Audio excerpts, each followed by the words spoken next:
अस्सलाम वालेकुम जनाब, की हाल है सारे दोस्तों का? ठीक ठाक हो गई खरीत नाल आउंदे जनाब। पंजाबी लोग चैनल जरूर सबसक्राइब करो, लाइक करो, शेयर करो जनाब, कमेंट्स करो। आज जनाब जी तुहानू वीडियो विखाण वास्ते जनाब असीं हाज़र होए हां। वो जनाब ये वे कि चक्की एक आटा पीण वाली जिहदे नाल आटा पीवीदा, ठीक है। आ जनाब आटा पीस लिया, आ जनाब आ दाने पे, ठीक है। आ जनाब चावल जो चौल बनाती है मशीन, ये जनाब वो है। आ जनाब लोडे दाने ने आवाम दाने प्यादी आ गए। आ मोटर लगी है, मोटर से चक्की चढ़ रही है, ठीक है जनाब। जनाब बड़े सालों तो मुर्गों का काम है, बड़े चिर तो। आ वेखो जनाब, ठीक है। आ जनाब दाने पैर आटा पिया है। चाचा जी कितने सालों तो काम जी? हम बतेरे साल हो गए, मेरे ख्याल है कोई 20 साल हो गए, बड़े हो गए।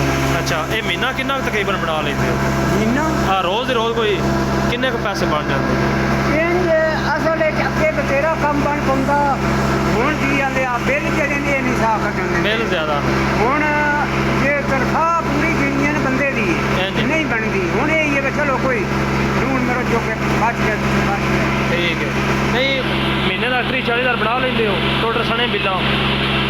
सने बिल नहीं बनता, कभी कभी घट ही बनता। दाने वाले सिर से बनने होंगे ने, इन्ना बिल ही आ जाता कुड़ियां का। ये पिंडा च है तो बेहतरीन ना चक्की, दाने बंदे ब्याहन अपना सुकून नाल। शहर भी